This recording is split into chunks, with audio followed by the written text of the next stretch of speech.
Okay, thank you very much. I would love to thank everybody. Prof. Rosalind, you know why I'm saying that. As my topic is on the, where should I press? I press enter when I press down. Oh, okay. My paper is on the customary law in a changing society. I'm saying here the purpose of today's paper is to find out how far does the legal system of South Africa accept the customary law of the country as envisaged in the Constitution. It will also be interesting to find out how far does the use of the term equality before the law go, that it is there in our Constitution. What do I mean? When does equal equals to equal in terms of the law, irrespective of the country of origin? How far does the use of the term right to go in terms of the South African customary law? For instance, you'll find that when somebody is arrested, I kill someone, the people are crying, or the person is just gasping. When the police come, because they've got a law, they must say, before they do anything, before they arrest the person, they must tell the person all about his rights, irrespective of the victims around. They just look at the perpetrator. You've got a right to a lawyer. You've got a right to do this. You've got anything that you say may be used against you. So that means be careful, and they don't care about the victims. But in our customary law, you first look at the victims. What is the state of the victims? Then, but the law is equal to each other. And also looking at the Children's Act, children's rights. Now, the children's rights, the Act says a young girl at the age of 12 can go to a clinic for contraceptives without informing the parents. But if this very young girl commits a crime, then you are told that is a minor, then you must look after the child. So which is which? Because you cannot discipline this child, but once he commits this thing, and then you must take care as the parent. And I must also explain, I'm not a Western law fundi, but I'm someone who has grown up in this customary law.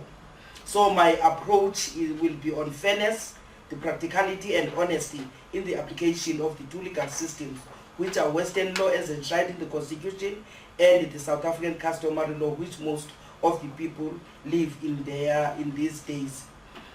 Therefore, a comparative analysis between the Bill of Rights as enshrined in the Constitution and some policies that are made to restore dignity and identity of the previously oppressed in South Africa will form part of this discussion.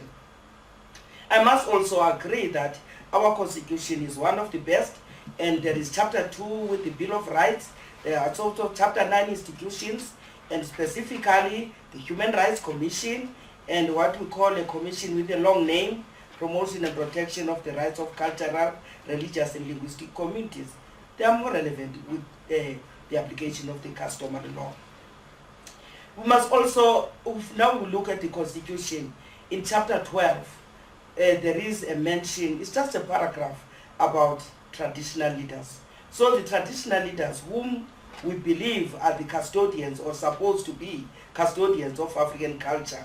Now, this is just a small paragraph that you find in the Constitution in Chapter 12, and it just talks about their role of traditional leaders, but it doesn't go deep at all. So that's why I'm saying it's only a paragraph. Now, the institution, the status and role of traditional leadership, according to customary law, this is what is written in Chapter 12. And then the national legislation may provide a role of traditional leadership as an institution at local level on matters affecting local communities. So that is why now there was a request from the traditional leaders to amend the Constitution, and it be specific, and it should dwell more on the role of the customary law and traditional leadership. That is why today we find a Department of Traditional Affairs though it is still under the armpit of the Department of Cooperative Governance. Hence it is called COGTA, Department of Cooperative Governance and Traditional Affairs. But if you look at the operations of that department, there is a lot that is done on the local government issues, more than the traditional affairs issues. You find that people are not interested in that. Okay, it is there, but not interested in that. That is why sometimes people are saying it is a department of traditional leaders and so on. That is why today there is also another bill which is still controversial, called the Traditional Courts Bill, which is, where did I press now? Okay, Traditional Courts Bill, which is in the pipeline. Now, I spoke with the National Secretary of Contralesa, Nkosindevu. Then I said to Nkosindevu, can you correct me here? Why are you called traditional leaders? Because at home, as the firstborn woman, paternal aunt, I am a traditional leader. There are things that cannot be done within the Dlamini clan, the Mndende clan, if I am not there, because I'm the leader there. And there are other people, the leaders, the firstborn males in the whole clan, they are the leaders. They are people who are officially given the spear, the sacred spear. They are the leaders. Why now are you being called traditional leaders? Who are you?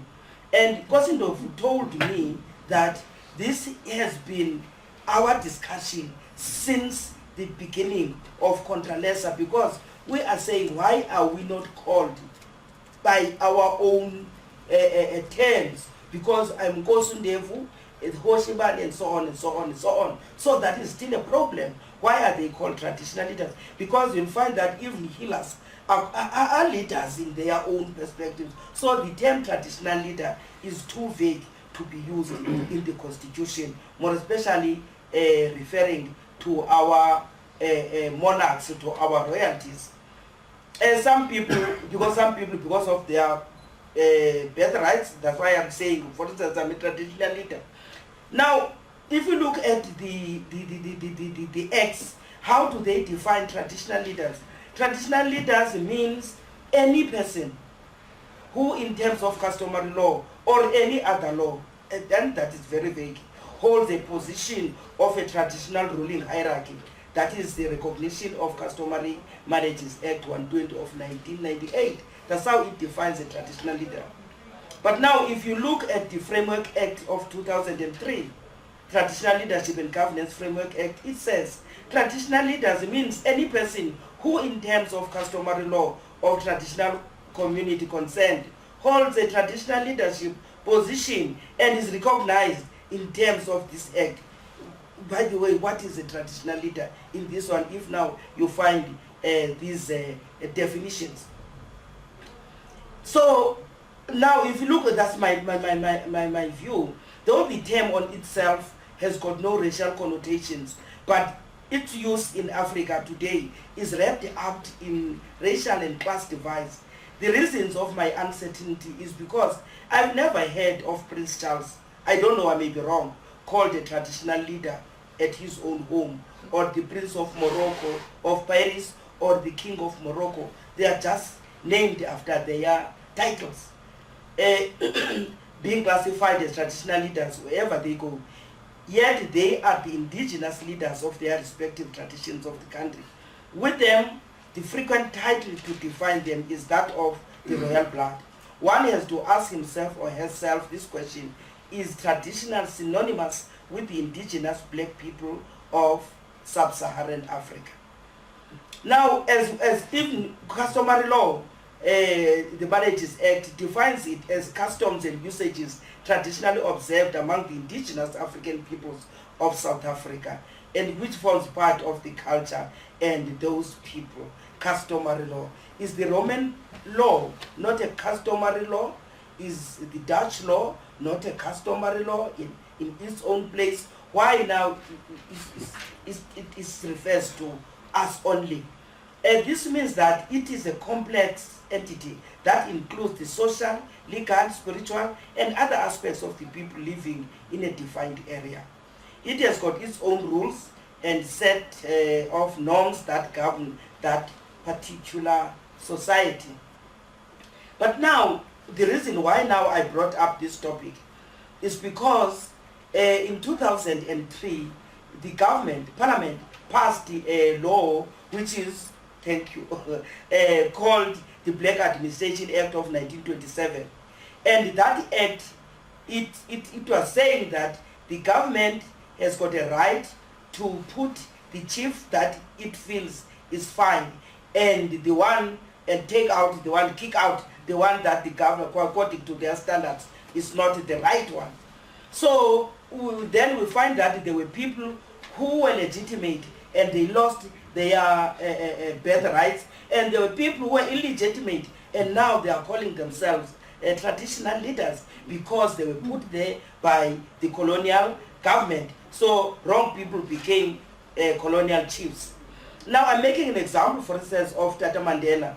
Tata Mandela, he's saying in his book, one day one of my father's subjects lodged a complaint against him involving an ox that had strayed from its owner. The magistrate accordingly sent a message ordering my father to appear before him.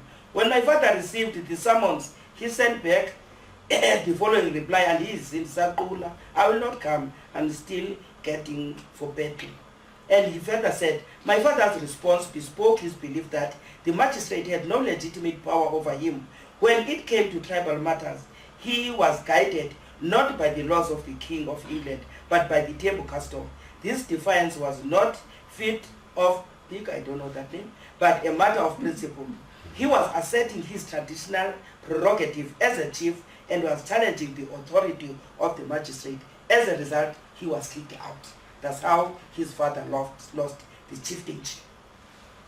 Now, coming to this act now of 41, it says is to restore the dignity and legitimacy of the institution of traditional leadership, and people were asked to send their claims, and a commission was formed which was called a Commission on Traditional Leadership Disputes and Claims, of which I'm the deputy chairperson. And the mandate there says, when considering a dispute or claim, the commission must consider and apply customary law and the customs of the relevant traditional community as they were when the events occurred that gave rise to the dispute. Okay, and we're told to do it without fear or favor.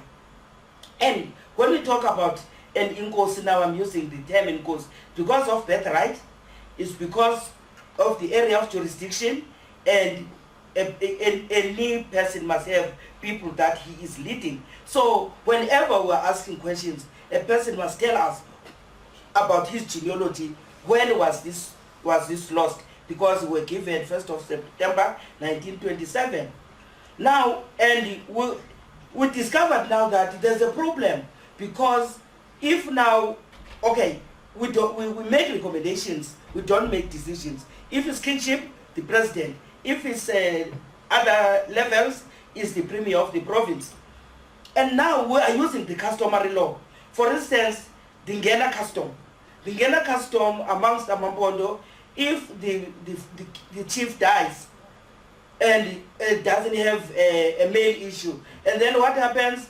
The family will decide, okay, so and so, can you come and get into that, so that she gives birth to a male. That's the custom of Amambondo.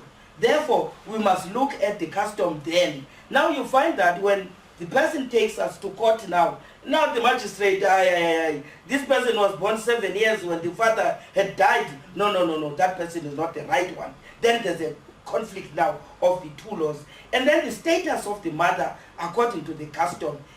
And the mother from a royal family, and dollar paid by the nation. So the successor depends on the status of the mother.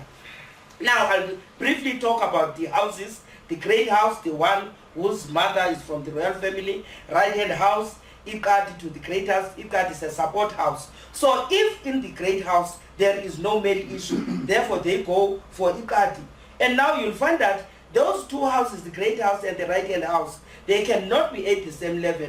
That is why now you find that amongst Amakos and Abatebu, there are court cases, the litigation, because the right-hand house and the great house cannot be at the same level, cannot be kings. But now they take it to court and the court listens. Okay, now these challenges, I've just said about that because of time. There's a problem of salaries now. What is happening now, Inkos, they've become subjects of their subjects. The reason I'm saying that, you'll find that in the local government, there's a law which says 20% of the local government must be from Inkos. And Inkos, I'm the subject of this Inkosi, but I'm the speaker. So when I come as the speaker, everybody stands up. So Inkosi stands up for me. Where is the customary law in that particular case? Because now in the municipality, he is my subject. At home, I'm his subject. What is happening? And also, and another interesting thing about the church, there was a coronation of my king on Friday. Now, the coronation of the king, look at the poor king sitting there, and all the bishops, they are laying hands on him. They are laying hands on him. You can see, and I didn't know that even Muslims, they lay hands. You can see there's a Muslim there. There are bishops from different denominations. He is wearing a regalia. I don't know what is happening, because all these are his subjects, but now they are laying hand on his subjects. And the occasion was opened by Christianity, scripture reading, 1 Samuel chapter 16, verse 1 to 3, and Bishop Mndende brought a bottle with oil to anoint him, several bishops and clergy. So that is the question now, what is happening? I've explained about the litigation. I'm just making an example. So in conclusion, though in the Constitution it is said that the two are equal, but practically the two are not equal. Because it can be equal in the rural areas, but when someone decides to take me to the court doesn't use the customary law. The court uses the Western law. I don't know whether it's English or Roman or Dutch law. And what we have discovered in the cases, that there are cases, for instance, that we have lost, and we were sure of those cases, the content is 100%. Now the judge doesn't look at the content, looks at the technicalities. That is why you find in the Amambondo case, because of the Act of 2003, and because the decision of Tapo was given to the president in 2009, and the president announced it in 2010, the judge didn't look at the content, said now you used the wrong act, therefore it must be reviewed. Then that is the problem. And also this question of Kungena. Lastly, customary law content bypassed. If I can make an example, I'm not going to be specific. It's a Kumbu case, a case in Kumbu, which is still sub judice. And this man, this chief, married this woman according to the tradition. Lobola was paid. And because now, and he had children, because now there was a lady teacher who was teaching in the local school, and the chief had an interest in this, and the chief now married this lady according to the civil marriage in the magistrate court. Now, when the chief died, according to the customary law, it is the one who was married according to the tradition, the son of that woman, because it's the nation that paid Lobola, not this one with a paper from the magistrate court.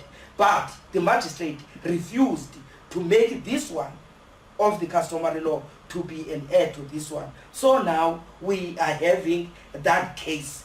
And this one who was wrongly put by the magistrate, it was a headmanship, and now he applied to Pretoria to be elevated to be a chief. And now he's a chief, and now he says, no, you're a headman. Now this one I got it from Pretoria. Now when it comes to chieftainship, is it a position like being promoted from a principal to an inspector, or is it a national, is it a thing of your own? So we're saying customary law is in jeopardy. And instead of bringing peace, I'm telling you, the families are fighting now. There's more animosity.